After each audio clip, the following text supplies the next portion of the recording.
आज है 18 अक्टूबर 2024 दिन शुक्रवार। Welcome back to Clean News UP. चलिए देखते हैं उत्तर प्रदेश की 25 फटाफट बड़ी खबरों को। डीएलएड में दाखिला लेने की तारीख फिर बढ़ी। डिप्लोमा इन एलिमेंट्री एजुकेशन प्रशिक्षण सत्र 2024 के लिए आवेदन की तिथि को फिर से बढ़ा दिया गया। अब छात्र 22 अक्टूबर तक डीएलएड के लिए आवेदन कर सकते हैं। इसके बाद 23 अक्टूबर तक आवेदन शुल्क जमा करने की अंतिम तिथि होगी। ये जानकारी जिला शिक्षा और प्रशिक्षण संस्थान के प्राचार्य राज सिंह यादव ने दी। ये एक सुनहरा अवसर है उन छात्रों के लिए जो इस वर्ष डीएलएड में दाखिला लेना चाहते हैं। एचसीएल के नोएडा कैंपस में आज 18 अक्टूबर को बड़ा रोजगार मेला। सेक्टर 126 स्थित एचसीएल में आज 18 अक्टूबर को बड़ा रोजगार मेला लगेगा। इसमें युवाओं को सीधे तौर पर नौकरी मिलने का मौका मिलेगा। शिक्षित युवाओं को बेहतर करियर देने के उद्देश्य से इस रोजगार मेले का आयोजन किया जा रहा है।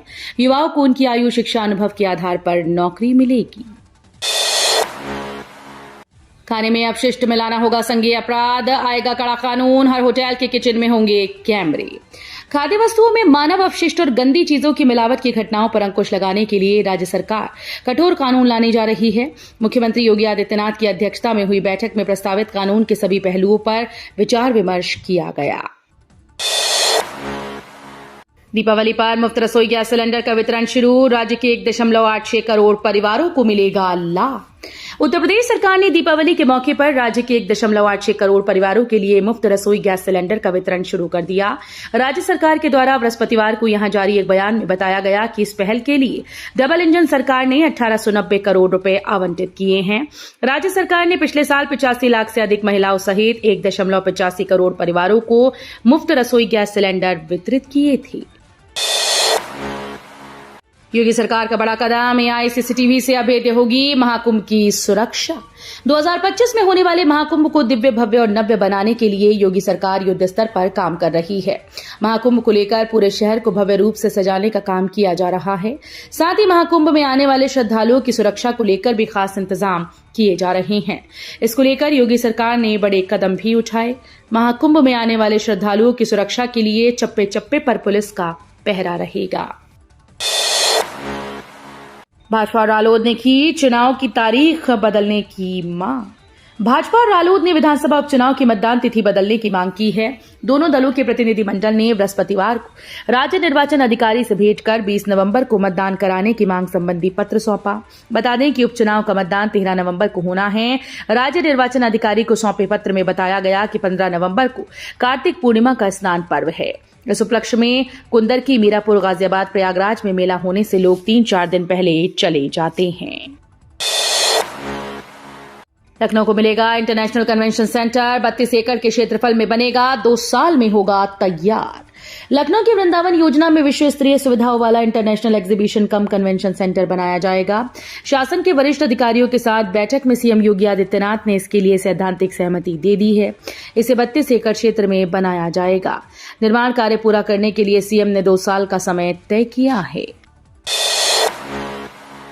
सनातन धर्म की रक्षा के लिए जारी रहेगा धर्म युद्ध। काशी में बोले महंत राजू दास, शंकरपुरी से मिले। अन्नपूर्णा मंदिर के महंत शंकरपुरी ने कहा कि सनातन धर्म की रक्षा के लिए धर्म युद्ध जारी रहेगा। धर्म रक्षकों की मदद के लिए अन्नपूर्णा मंदिर व मठ हमेशा तत्पर है। श्रद्धा भक्ति में किसी भी तरह का कोई समझौता स्वीकार नहीं किया जाएगा। सनातन धर्म में आई विकृतियों को दूर करने के लिए हर प्रयास किया जाएगा। यूपी के शहर में 1,500 करोड़ की लागत से बनेगी रिंग रोड। गोंडा सांसद केंद्रीय राज्य मंत्री कीर्तिवर्धन सिंह ने दिशा की बैठक में कहा कि सरकार की जन कल्याणकारी योजनाओं का लाभ जन जन को मिलना चाहिए। बैठक में सभी सदस्यों की सहमति से गोंडा में बाईपास बनने की मंजूरी मिल गई। बाईपास बन जाने के बाद शहरवासियों को जाम से छुटकारा मिलने की उम्मीद है। वहीं भारी वाहन बाहर से ही निकल जाएंगी। यूपी को मिलेगा सबसे बड़ा एक्सप्रेसवे। 3 राज्यों के बीच होगा सुपरफास्ट सफर। गोरखपुर सिलीगुड़ी एक्सप्रेसवे के निर्माण से इन दोनों शहरों की दूरी करीब 600 किलोमीटर कम हो जाएगी। यात्रा का समय 15 घंटे से घटकर केवल 9 घंटे रह जाएगा। साल 2028 तक इस एक्सप्रेसवे को पूरा करने का लक्ष्य रखा गया है। 3 राज्यों से गुजरने वाले गोरखपुर सिलीगुड़ी एक्सप्रेसवे की लंबाई 519 किलोमीटर है। इसका फायदा यूपी के 3 जिलों गोरखपुर, कुशीनगर और देवरिया को मिलेगा।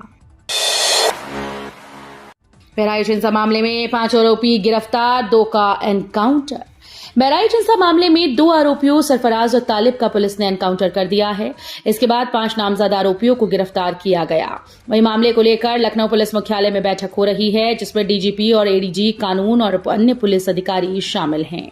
मामले के पल पल की जानकारी सीएम योगी को दी जा रही है। यूपी में एनकाउंटर नहीं, हत्या हो रही। बहराइच हिंसा मामले पर अखिलेश ने योगी सरकार को घेरा। बहराइच एनकाउंटर पर अखिलेश यादव ने कहा कि एनकाउंटर से सरकार नाकामी छिपा रही है। डराने के लिए एनकाउंटर किया जा रहा है। एनकाउंटर नहीं, ये हत्याएं हो रही हैं। सरकार बांटो और राज करो की नीति अपना रही है। सरकार भेदभाव के साथ काम कर रही है। घटना को रोका जा सकता था। बहराइच हिंसा पर असदुद्दीन ओवैसी का पहला रिएक्शन।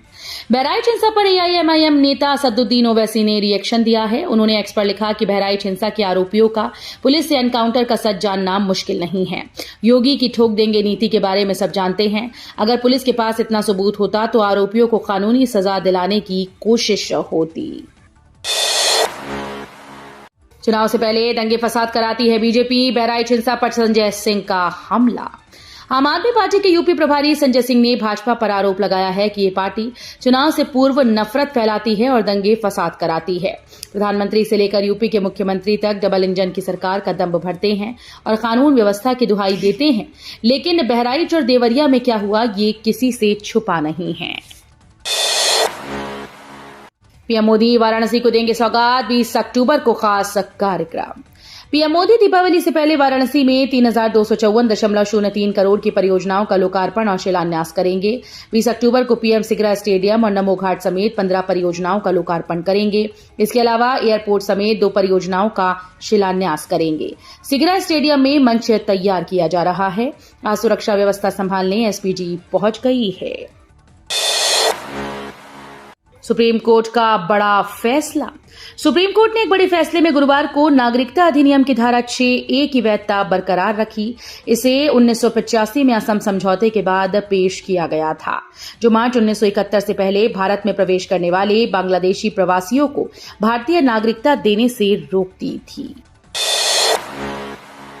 यूपी के जिले में बिजली बिल में मिलेगी बम्पर छूट। योगी सरकार के फैसले से लोगों को होगा फायदा। प्रदेश की योगी सरकार के निर्णय से जिले के 3.5 लाख से ज्यादा विद्युत उपभोक्ता लाभान्वित होंगे। उनके बिजली बिल की आधे से अधिक धनराशि सरकार जमा करेगी। इससे गरीबी रेखा से नीचे जीवन यापन करने वाले अंत्योदय व पात्र गृहस्थी राशन कार्ड धारकों को बड़ी राहत मिलेगी। यद्यपि अभी उत्तर प्रदेश पावर कॉर्पोरेशन के अधिकारियों तक सरकार का आदेश नहीं पहुंचा है। एलयू में एलयूसीओडी ने डुअल डिग्री व्यवस्था शुरू की। रेगुलर संग ऑनलाइन कोर्स भी कर सकेंगे। लखनऊ विश्वविद्यालय से अब एक साथ डुअल डिग्री हासिल कर पाएंगे। कोई भी विद्यार्थी रेगुलर के साथ ऑनलाइन भी पढ़ाई कर पाएगा। इसके लिए Lucknow university centre for online and distance education की ओर से सूचना जारी की गई। एलयू में एलयूसीओडी के तहत शैक्षिक सत्र 2024-25 के लिए ऑनलाइन पाठ्यक्रमों की प्रवेश प्रक्रिया जारी है। आयोग को 5300 लेखपाल भर्ती का प्रस्ताव संभव। आरक्षण नियमों में होगा ये। उत्तर प्रदेश राजस्व परिषद लेखपाल भर्ती में दिव्यांगजन की 3 उपश्रेणियों को और शामिल करने जा रहा है। एक हाथ एक पैर से लाचार और बौनापन वाले अभ्यर्थियों को भर्तियों में आरक्षण दिया जाएगा। राजस्व परिषद ने शासन को इस संबंध में प्रस्ताव भेज दिया है। 1 नवंबर से बदल जाएगा रेलवे से जुड़ा ये नियम। करोड़ों यात्रियों को होगा फायदा।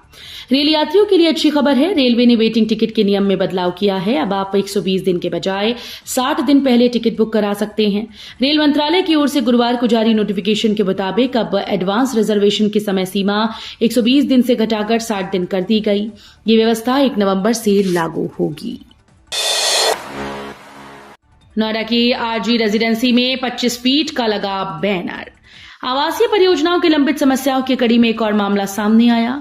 सेक्टर 120 में स्थित आरजी रेजिडेंसी सोसाइटी में पैसे देने के बावजूद मूलभूत सुविधाओं के लिए दर भटक रही हैं। निवासियों ने अपनी 8 सालों से लंबित मांगों को लेकर बिल्डर के खिलाफ 25 फीट का विशाल बैनर लगाया है, जिसमें बिल्डर की कथित लापरवाही को उजागर किया गया। निवासियों ने कहा कि हमारे बिल्डर से सावधान रहें। योगी सरकार ने किसानों को दी बड़ी राहत। अब कृषि यंत्रों पर मिलेगा 1 लाख रुपए से अधिक का अनुदान। राज्य सरकार ने किसानों को कृषि यंत्रों की खरीदारी पर काफी राहत दी। किसी भी प्रकार की धांधली रोकने के लिए सभी कार्य ऑनलाइन किए जाएंगे।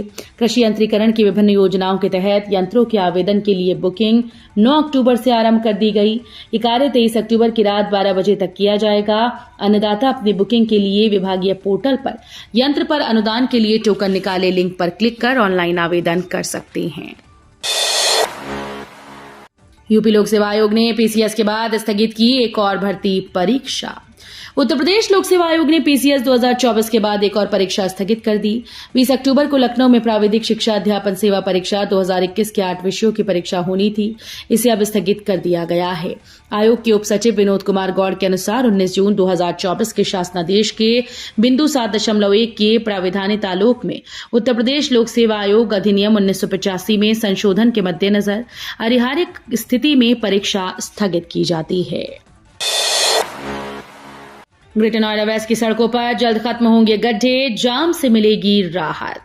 ग्रेटर नोएडा प्राधिकरण के सीईओ एनजी रवि कुमार ने परियोजना विभाग को जल्द से जल्द ट्रैफिक जाम से प्रभावित सभी स्थानों का अध्ययन कर आवश्यक सुधार कार्यों के प्रस्ताव तैयार करने के निर्देश दिए।